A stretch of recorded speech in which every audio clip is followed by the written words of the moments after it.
Welcome to All Things in the Name of Love. If you like this show, please like, subscribe, and share. Thanks. Welcome to another episode of All Things in the Name of Love. Today I have with me Margaret Agard, who is an author, an award-winning author, and a speaker and a being of light. That's like the first thing that I felt when I reached out to her. She's got a beautiful story of, where we've all been in different, where we have this life, and then something deep inside us calls to something else, and we step into more of who we really are. So I'd love for you to share your story of being that single mom in a high-tech field and how that all unfolded for you, because I think it's fascinating. Thank you. Thank you for having me on, Sophia. I was actually in my 40s and I had 8 children, 6 were still at home, and I was a single mother. Wow. I was working in the high-tech industry as an executive, and I decided I needed to finish my degree because I was only a couple of semesters short. And in the high-tech industry at that time was becoming much more stable, at least the PC side of it. Mm-hmm. And so I was going to school full time. I was the sole financial support. I had all these children, and I was overwhelmed. Yeah. I mean, any one of those things would have been a full-time job. Mm-hmm. So to finish my degree, going full time, to being an executive in the high tech industry, to being the mother of 6 children, all were full-time jobs. Yeah, they were. Yeah. And so I mean, I was getting about 4 hours sleep a night if I was lucky, and often woke up in the middle of the night thinking, what have I left undone? What did I miss? Like that, right? Oh. And I had a couple of experiences where I did something, like I worked on a paper, took it in, and this was, years ago before it was online. And so you actually had to go into class and hand the paper in, only to see a note on the door that the professor was sick and we could wait till Friday to hand the paper in. And I thought, oh my gosh, I wish I'd known. I'd have done something else. So, and about two or three things like that, where I did something and later found out I could have waited on that. And I thought, if only I could see the future. And then I thought, well, you know what? I know who does see the future, and that's God. And so I'm going to start asking God, what should I do today? And so kind of set aside my logical, I had this big long to-do list, which I never got through. And I knew the whole thing about all the different, quadrants that you put things in, the most critical, et cetera. And obviously knew how to do that, but it was failing me, since occasionally I did things that I thought were critical and had to be done, only to find out they weren't. Right. And so when I started asking that question, I would just literally take my to-do list, whatever that looked like this, and go sit down with God. First I was doing it in the morning, but later I started doing it at night, and say, what do I need to do? What do I need to do tomorrow? And I just had a thought as I looked at it, as you described, you have these thoughts, and it was like, okay, I don't need to do that, but I should do this. And he would always add something. It was almost always about helping someone. Like, and also you might as call your friend or something like that, right?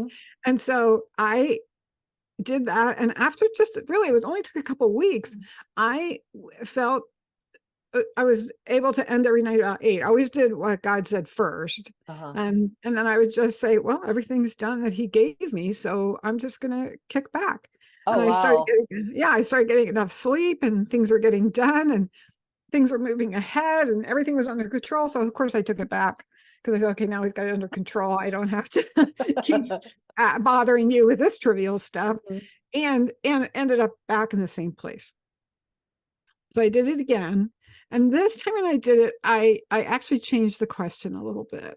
I started saying, what do you want me to do? What do you want me to do now? And that's when my life really changed. So the first question, what do I need to do? Got it basically under control. The second question changed it. And I'm Yeah. like most people, I had a 20-year plan. Not most people, they have those programs, make your 20-year goal Right. where you want to be. And then so break that out into 5 years and then a year. And now what do you have to do today to Yep. get where you, yeah, okay. Like honestly, we're that much in charge. And so, and apparently God had a 20-year plan for me too, which looks nothing like mine. And it turns out his is a whole lot better. I like it. Mine included moving up in the high-tech industry once my youngest child was gone and I could travel, um, retiring probably on a beach or something like that. And what it didn't have in it was getting married again. But instead, I got married again. I stopped being in the high-tech industry. I took up massage therapy, and the massage training I went to, the first thing he did was give us all like Reiki level 1. He said, Oh, you'll be a much cool. better massage therapist if you have this Mm-hmm. Reiki level 1, which to me was like, woo, like, I don't get this. But actually, I actually could feel that energy Mm-hmm. as I worked on people, and I could feel the spots where they needed help as Mm-hmm. a result of that. And so, and then since then, I've just pretty much followed along and still saying, what do you want me to do today? And sometimes it's big things. Like recently it was, I think you should go back and get your master's in clinical mental health counseling Wow. and start next fall. And so I've been accepted at one place. I'm waiting to hear from another. Now I'm applying for scholarships. And I'm just like, okay, I guess that's what, and I've stopped looking ahead. Like, here's where I think it's going to take me if I do that. Mm-hmm. Like for a while it was, I want you to have a radio show. So I had this radio show back in, I don't even know when it was, probably 2010 or something like that. Mm-hmm. Mm-hmm. And I thought, okay, so I'm going to be the next, I don't know, some big radio show person. And that never happened, but I did it for about a year and a half. And I met a lot of great people. I was hosting people who were doing, who were just helping other people. They started all kinds of organizations, or they were involved in some kind of healing. And so it's just things like that, like things that don't occur to me to do, Mm-hmm. but then God will say, this is what I want you to do. And so I've stopped trying to think because, like, so Yep. I'm not trying to think about, okay, I'm just going to go get that master's in clinical mental health. I'm not thinking about because. Right. But I have to tell you, when you apply for a scholarship, they want you to give you them the because. So I've made some Right. things up. Because I think I could use it like this. Yes. Right. Right. No, I love that because like I don't have as formalized a system as you, but I really like the system that you have because I'm like, okay, what do I feel in this moment? So like Yes. I have no idea what March is going to look like. I don't even know what the rest of the day is going to look like because I'm just surrendering into that. I know I was going to meet you at noon my time and we were going to have this amazing discussion. I don't know what it is. And I said to one of my friends the other day, I said, I'm not losing my memory. I'm choosing not to have one Yes. because I don't want to be caught in that the method of the to-do list, because the to-do list to me seems almost oppressive. I mean, Yes. very limiting because it doesn't allow me to be present. Yes. I And agree.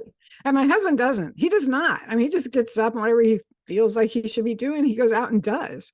And because he doesn't have a to-do list, and because he doesn't, mine's are kind of scheduled. This will take me an hour, that kind of thing. And I do try to give it up, and sometimes I do. mm-hmm. I can remember going out to him one day, and he was working on some big project. He's always outside. And for some reason, we had an extra working water heater. It doesn't matter why, but we did.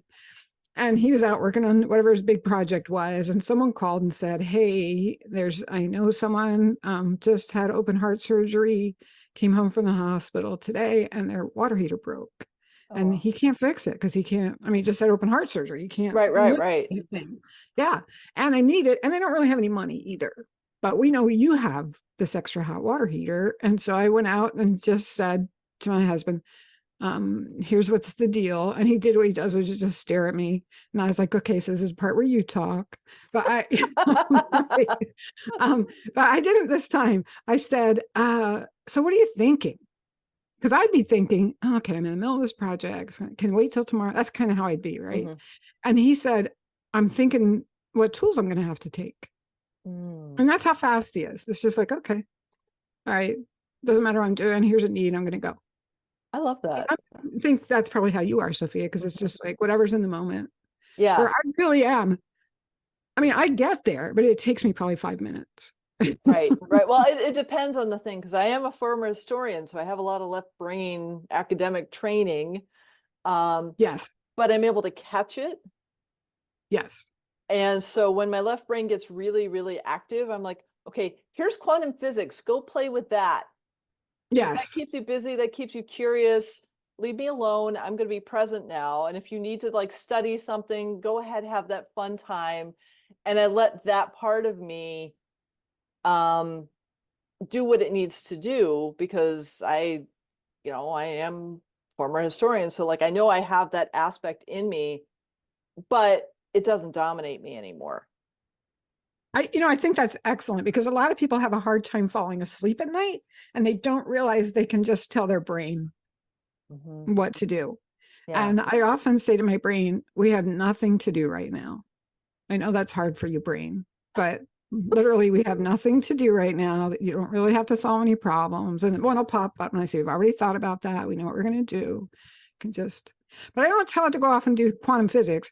I usually just kind of take over the thought process and put some thought in my mind that I want to have become part of me. And I just kind of meditate on that as I fall asleep. But I just, when my brain intrudes, I'm like, remember, we don't have to do that right now. Yeah. And that's such an important thing, because we've been trained to think that our minds control us. Yes.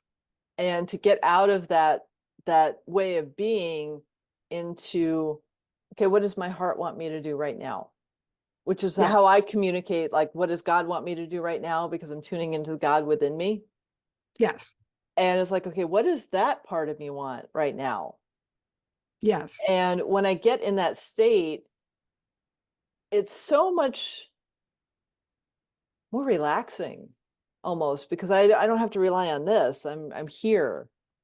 Right. And what I found is everything else is taken care of. If I focus on that, I don't have to worry about the rest. Right. Usually my stories are about my husband because he's so much better about it. But once, I mean, seriously, he had this big, huge greenhouse, bigger than the house, 2,000 square feet, and 2 stories. Like he had fruit trees and orange trees and stuff.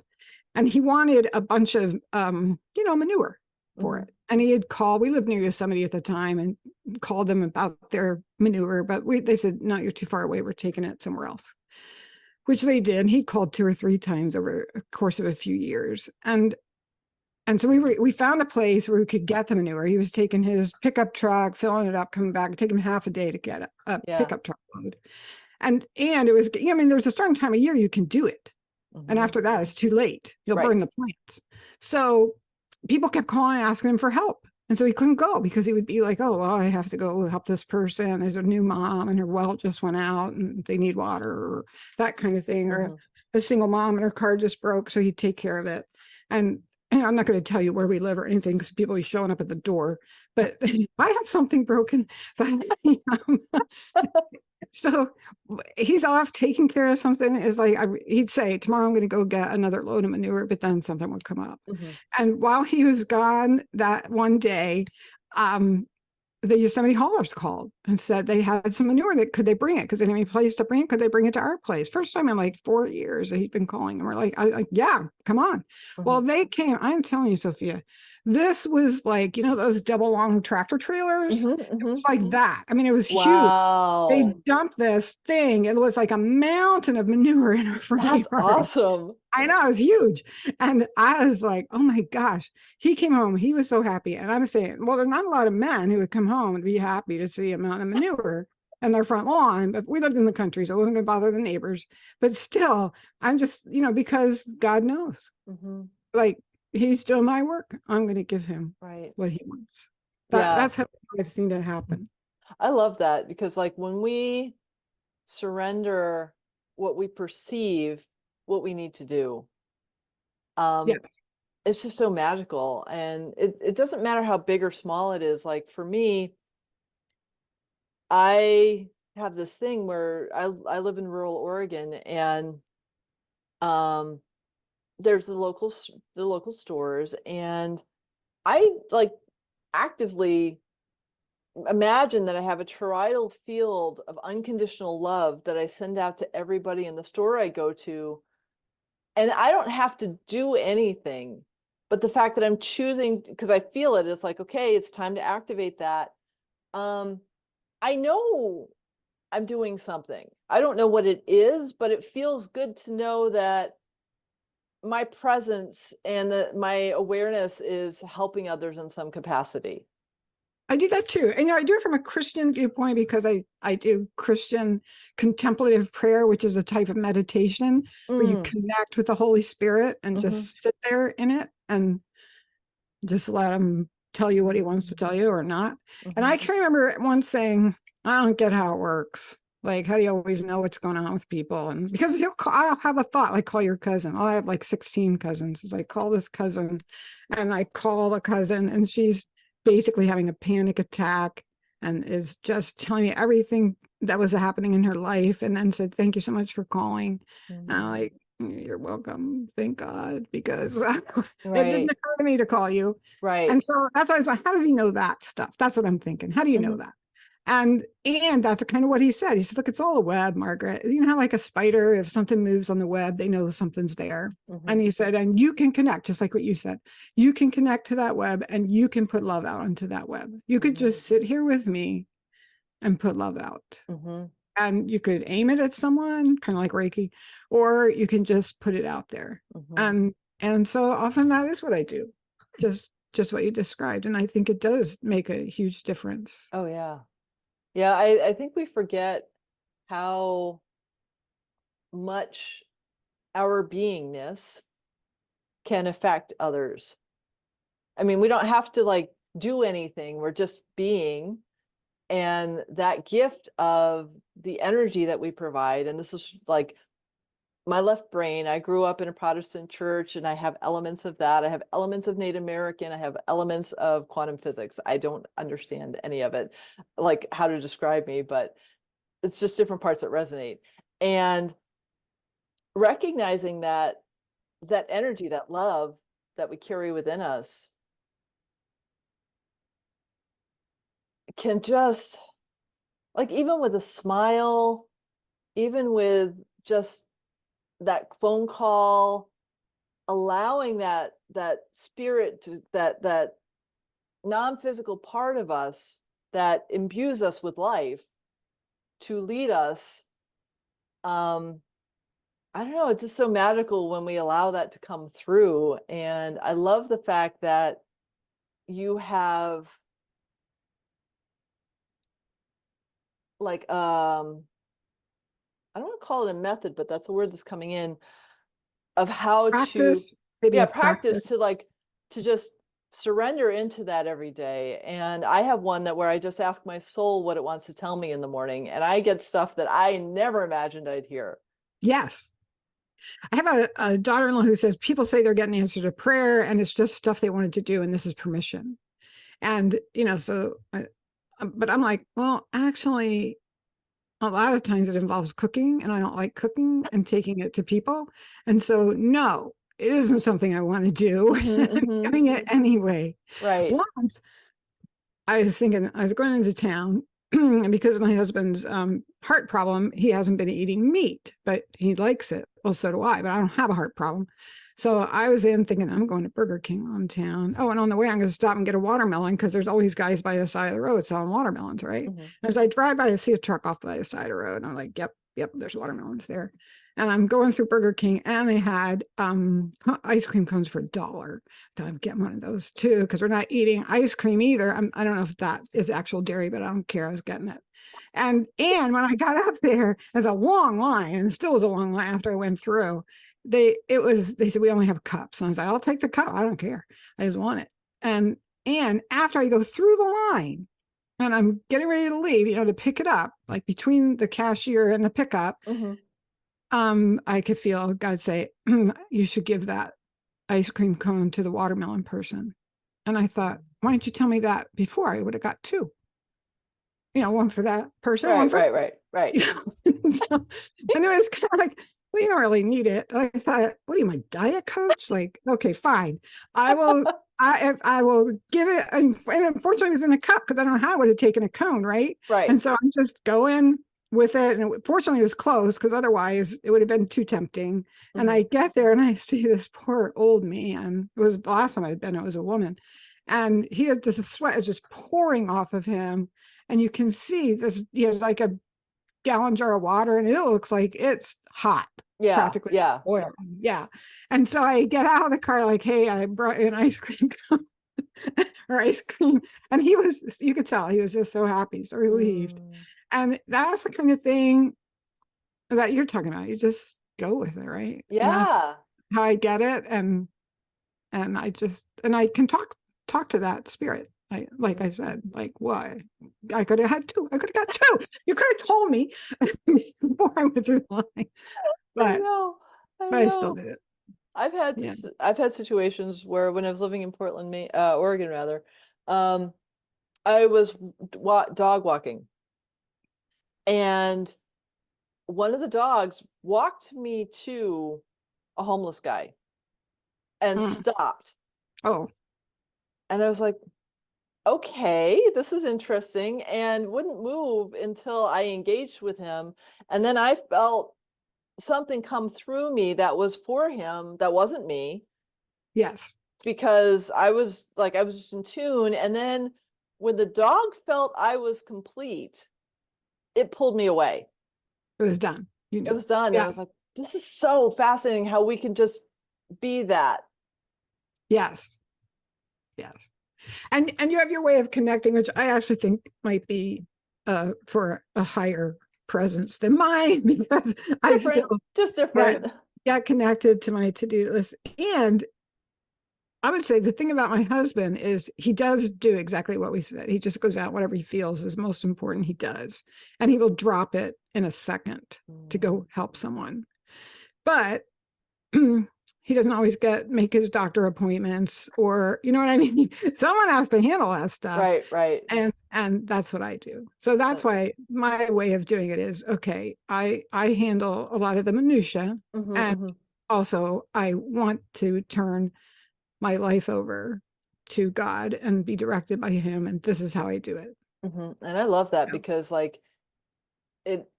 each one of us has different gifts, and your ability to tune into that, okay, here's the minutia and here's the greater guidance.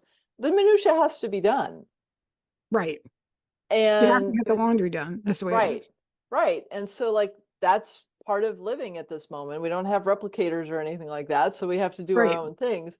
And so that balance of I'm hearing be in this world, not of it. Yes. That's the balance that I think we're trying to all master, I'll say, because there are times when I'm totally oh, I'm in the 3D. I have to do all these human things. Yep. And I forget that that's just part of me. So I know when I tell people what I do, they say, I don't have time. And I'm like, but I started this because I didn't have time. Mm-hmm. That's why I started it. Yeah. If you are as busy as a single mom of a large family, sole financial support, going to school full time, you tell me. But Yeah. that's when I started doing it. Yeah. And as like, I'm trying to imagine that balance of being a full-time student, A, because I know that's a thing, B, having a full-time job, and C, having 8 children's. I don't know what their ranges were when you were doing these things, but I'm guessing various needs levels and sports activities and right. work and all that. That's like, I would show up at games. I'd be sitting on the bleachers, kind of working on schoolwork, but I was there. I yeah. knew the basket was made to go like, oh, you know. Mm, mm, But like trying to yeah, balance any one of them as a human, yeah, right, without guidance. that guidance is just like, I can't even imagine how overwhelmed you were. Yeah. And then it stopped because Yeah, I started doing that. which is amazing. Yeah, And it's such a powerful lesson to anyone who's feeling that sense of overwhelm, because that's the human self without that connection to spirit, that we forget that we don't have to do everything by ourselves. true. And good point. And so much help. We get so much help. If we notice it and are grateful for it, it really happens a lot. Right. I regularly forget that I can ask for help. I know we have so much support in the non-physical, and I forget that regularly. And I regularly Mm. get whacked upside the head, like, no, just ask. Oh, I can ask for help? Yeah. Now, I have a thought about that. Why do we have to ask? I remember teaching a Sunday school class, like if God knows what we need, why doesn't he just give it? Why do we have to ask? And I think, well, for two reasons. One is he's not going to presume. Mm-hmm. And there's this story in the Bible where this blind man is calling out to Jesus, and people are telling him to shut up, and he just gets louder. And then Jesus goes over to him and says, "What do you want?" And I'm like, "Well, he's blind. What do you think he wants?" Is what I'm thinking, right? Right. But then I think, no, that is how spirit works with us. Mm-hmm. What is it that you want? And then, I mean, he could have wanted something else. I don't know. Right. But then when we get the answer, we know Mm-hmm. that we were heard. Right. And there's a permission aspect to it too. Like, how can anyone help you if they don't have A, permission, and B, then know what you want? Yeah. So for me, it's like, when I do body talk sessions with the animals, I have to ask permission if they want my help. Yes. And if I Yeah. get a no, and I've had animals say no, then it's like, okay, then that's their free will. Yes. And we all have that free will. It's just whether or not we choose to recognize that we don't have to do it by ourselves. Yes. And we don't, which is great. And I'm enjoying this, Sophia, because I've forgotten some of it. I'm like, oh, that's right. That's how it works. Yeah. Yeah. No, Mm. I love it, because I have been one who has forged a long life of thinking I had to do everything on my own. Mm-hmm. Even though my intuition guided me the entire time, and I thought I didn't have any support, I know I did, because I see what happened, and I see what happens when I didn't follow that Yes. intuition. Like the lessons I learned from not following my intuition, pretty powerful. Okay, let's not go there. It's always sad. Oh, if only I'd listened. Yeah. Yeah. Mm-hmm. Yep. Yep. Really grateful for life experiences, grateful for the learning, grateful for the everything. And wow, I could have listened a lot sooner. That's all I'll say. Yeah. So I have this new thing that's happened. Yeah. I had finished writing my third book, and I'm looking for a publisher for that one. The first two are self-published, but I finished that, and I was thinking, well, now what? Yeah. And I'm 73 right now. And so I was like, now what? My mom just died. She was almost 96. I'm like, I could live Wow. 20 more years. So Hmm. I mean, 20 years is a long time. You could do a lot. Oh, yeah. And I became obsessed with canoeing. I hate to say obsessed, but other people would say it because at one point I had started 6 months ago. I had 6 canoes, but I was trying to figure out which worked, Hmm.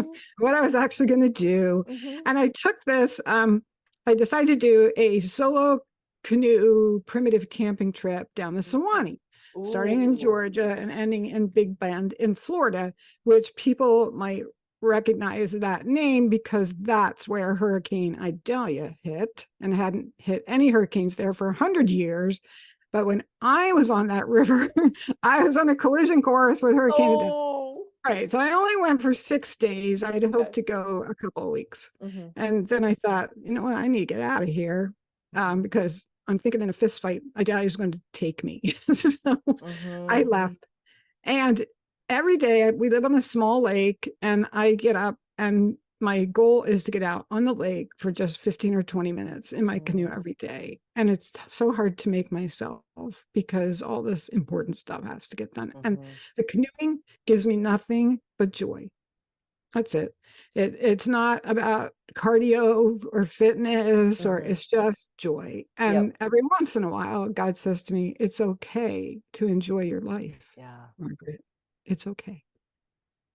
I That don't, is such a powerful message because we forget. Like, joy is probably our highest state of being. yeah, And to think that we have to put the joy aside, it's like, why would we deny that beautiful state of being? Like that's what we are. We're human beings, we're not human doings. right, And like, if joy is our highest state of being, why do we put that aside so much? right. To take care of worldly minutia, basically, right? Right. And it's like Right, there's got to be a balance for that because the minutia is great. I mean, not great, but it's like it's necessary. But like I don't know, for me, if I get out every day and go for a walk, that's a gift to myself. yes, It's not the exercise. Yes, there is exercise involved, but it's like, no, I want to connect with the trees. I want to connect with the land. I want to like breathe in the beautiful air and see the river and like really yes, be in that state. Does it accomplish anything? And not in the traditional sense, but boy, does it bring me deep inner peace and gratitude. And I feel like, oh, I'm connected with the world again. I'm not just connected with my laptop. right, right. Yes. And I do like that because I do know people who live from that space where they're doing it because they enjoy it. Mhm. And so there's a part of me, this thing I'm saying to myself when I'm turning my brain off at night is it's okay to enjoy my life, and it's Mhm. okay to just enjoy whatever I'm doing, Yeah. whether it's washing the dishes or not paying the bills, but whatever. But I enjoy when that's done. But Right. yes, yeah. Um, so yeah, this whole idea, I think, of enjoying, and the people I know who enjoy their life, enjoy what they do, they just attract people to them Mhm. who somehow that's healing to those other people. That here's someone who's enjoying their life. Mhm. No, Hmm. it's a powerful lesson for us because like I've been in academia, I've been in the corporate world, I've been in consulting and while I'm grateful for all those skill sets, Yes. it's like it's not none of them brought me joy. What brought me joy was when I went on hikes and when I got to pet dogs and when I went swimming and like all of those things. Right. And so to be able to recognize that even like sniffing flowers, like just walking, I was up at Orcas Island last year and the downtown is covered with flowers. And I was just there during lilac season and then they had peonies. I'm walking up and down the streets just sniffing the flowers. And I had so many people looking at me like, what is she doing? And I'm like, I'm like Living flowers. thoroughly enjoying these plants because they're like, they smell so beautiful, and like sticking my face in them and just feeling that resonance.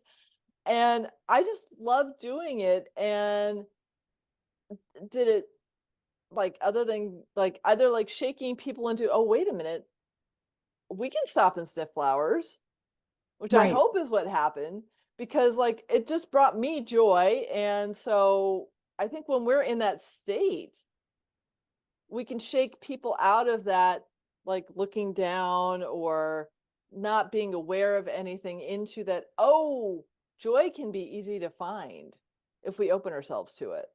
Right. Right.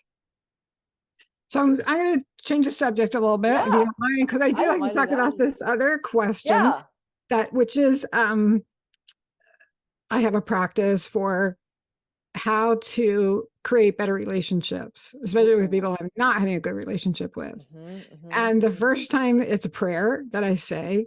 And the first time I said it, it involved a son who at the time was 15, and he was just the most arrogant, mouthy, demanding 15-year-old. Okay. And I was saying to God, I love him because he's my son, but I don't like him much. And so God said, well, why don't you pray to see him the way I do? And so I said, Mm. okay, I can do that. And as I prayed to see him the way he did, I can remember I was dropping him off at school one day, and he said, oh, here's what happened.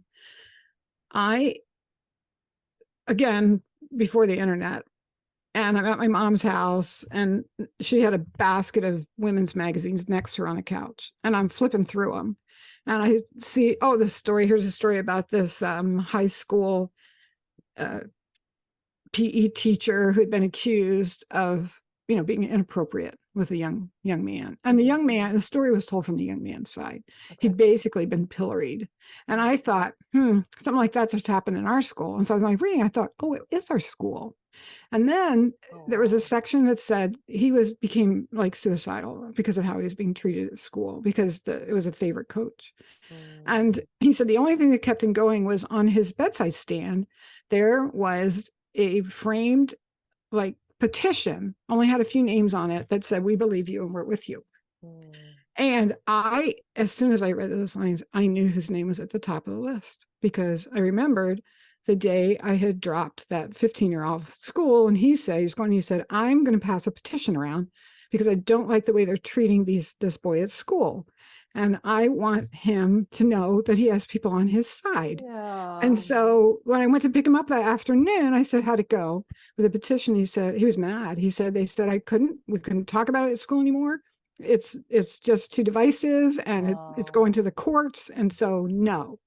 And so just he and a few friends were able to sign it and give Okay. it to that boy. Oh, And I wow. thought, so I know this. It's so odd that I see that in a National Women's magazine. Yeah. But it did change. I looked at him and I thought, yeah, I do see how often he does things like that. Mm. And as a grown man, when the pandemic started, he was very concerned. They're shutting all the parks down and the public restrooms and libraries, and he's like, where are the homeless people going to go? He was very Mm. upset about that. He goes, and he's talking to the city council, and he's taking food out, and he's trying to figure out where the homeless people are going to have bathrooms and Yeah. to sit on cold days. So Mhm. he still does that. Mm. That is who God saw. And so now I say that prayer a lot when I Yeah. don't really, when I think someone's, when I don't really like someone and I find it irritating, Yeah. I will pray that prayer. Help me to see this person the way That's you do. beautiful. That is so beautiful, because we forget, from our limited perspectives. There's a cat I'm living with right now. Last night, I wanted her to sit on my belly because I overate. Yeah. She Okay. ignored me until I was ready to get up and come up for bed. Then she sat on my lap.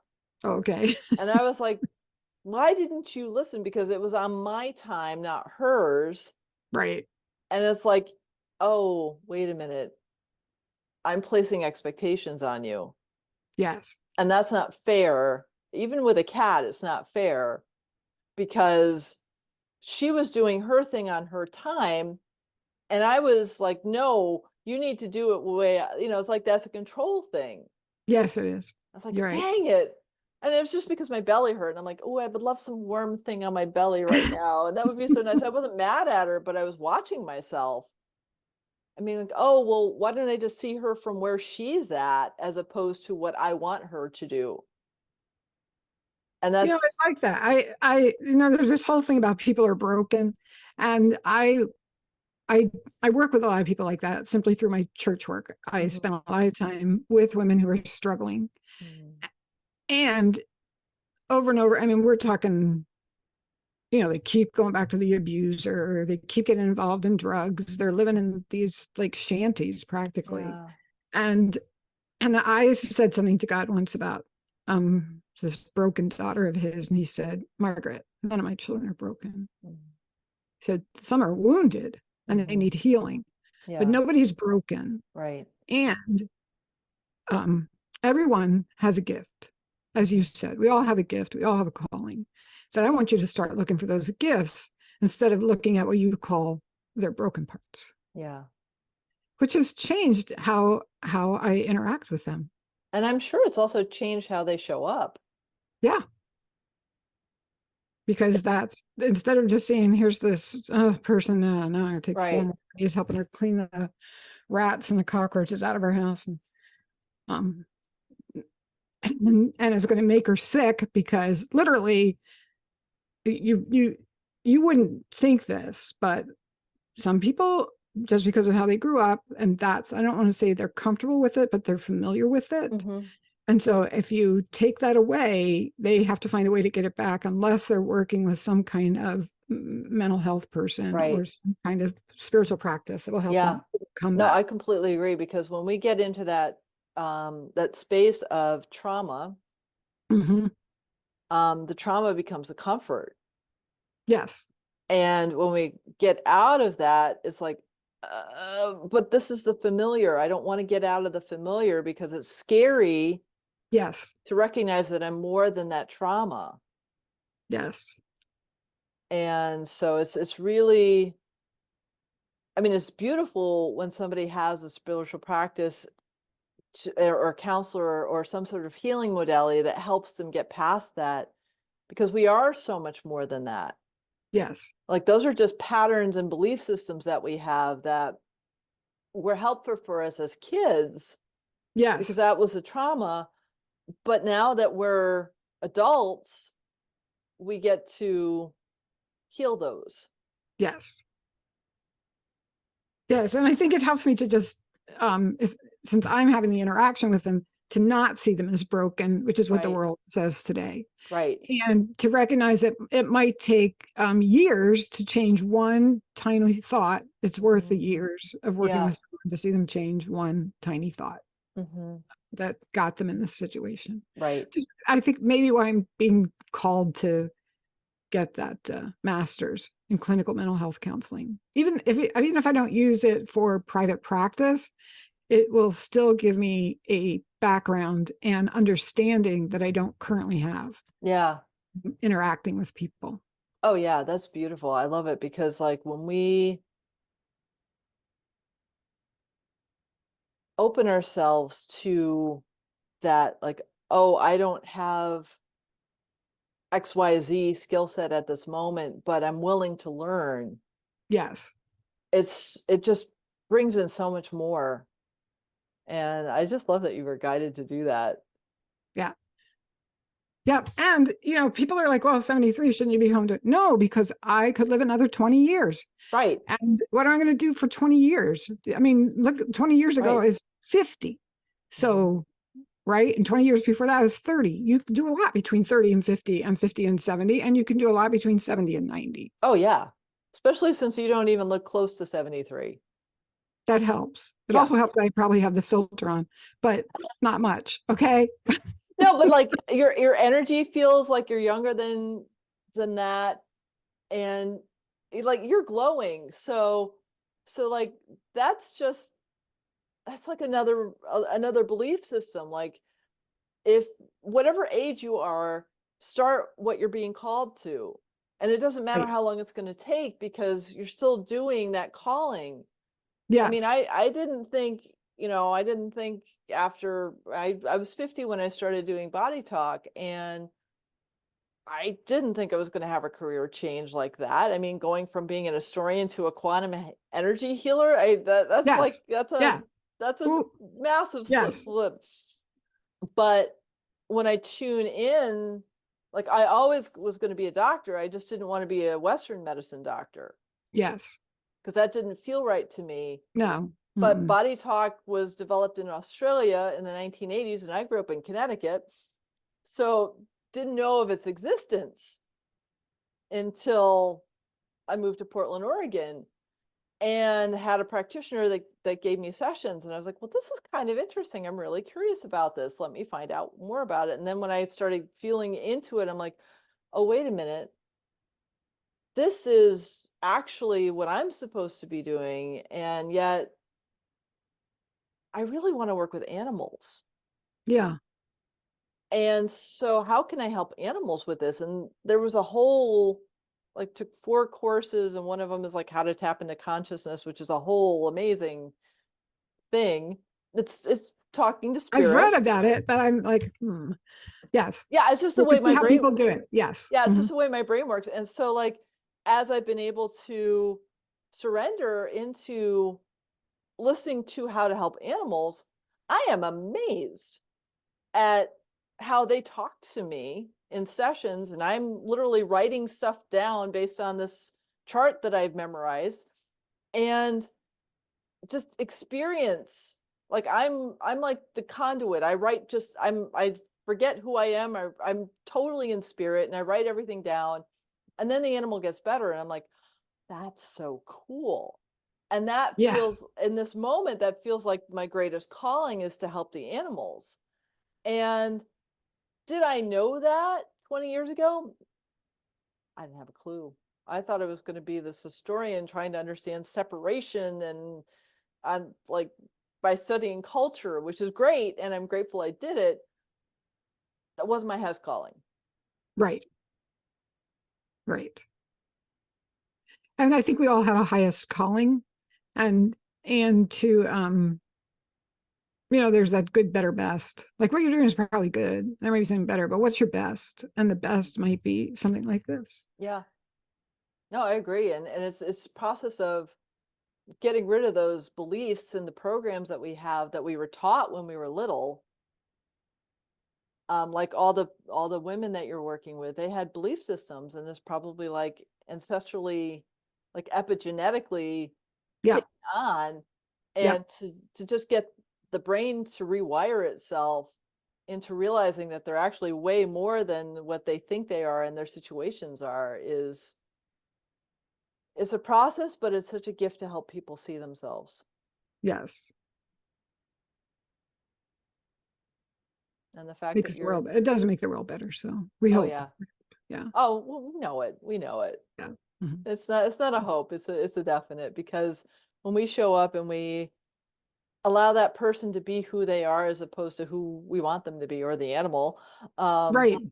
it's amazing Right. how that freedom that we gift allows them to show up as who they are, like as opposed to who they think they are. Right. Or Yeah. how we think they should be. I wish I'd known this when my kids were little. I apologize. As I was fix it mom. I just thought, my job was to fix you. And I'm not sure what I thought that meant, but I would look for Right. what you were doing wrong and then fix it. Hmm. And so I'm past that now. Like, do what you want. Yeah. Right. Eat mushrooms, eat them. Just do what just be you. Just make sure I'm they're not poisonous. yeah. Yeah. Hmm. Yeah. No, I agree. It's just such a fascinating place to, like, I think it's been one of the healthiest things for me to accept people where they're at. Yes. It's also been one of the most challenging things for me to do. Yes. I think somebody helps me to say that prayer. Help me to see this person Yeah. as you do. Yeah. Yeah. So tell me a little bit about your new book before we, because I'm looking at the time, but I want to talk Okay. about your new book. Yeah. So, Okay. So the two books that are actually out, the first one is I gave my to-do list to God, got more done, more sleep and less stress, is really how that came about and what happened as a result. I mean, you can tell people how to do it in 5 minutes. You don't need a whole book. But the book is, here's the experiences I had as I did it. And what changed, my attitudes that changed. And so, and then the second one is we served missions, and it's just about what happened on our missions, and things I learned about being specific in my prayers and things. And then this third one is very different. It's not as funny. The others are kind of funny, but it was about my marriage with my husband. And I would say, I mean, he came from his father was an abusive alcoholic. Well, my first husband, his father was an abusive alcoholic. So I said, well, my grandfather was an alcoholic. And so I skipped the part where I married alcoholics. Instead, I married sons of abusive alcoholics because we're like a generation down. And so it was very healing, actually. The whole thing we went through to create this healing marriage and the experiences we had as a result of that.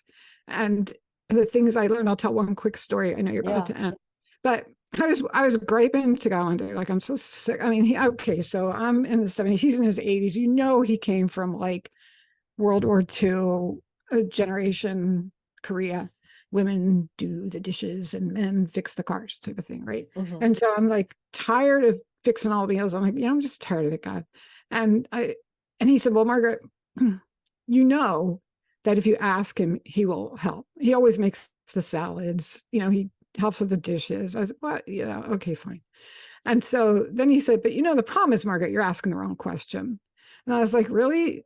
What am I asking? He says, you're asking just what we talked about earlier, like when I have to drop what I'm doing to help someone, you're asking how much is going to put you out. That's what you ask. And I said, oh, well, I'll give you that. I do.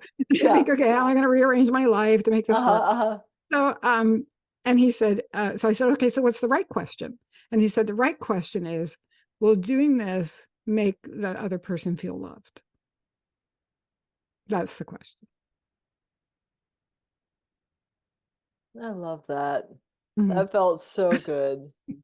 That felt so good. Yeah. So that's what I have to ask sometimes. Not is it the right thing to do, but just, well, doing it, make them feel loved.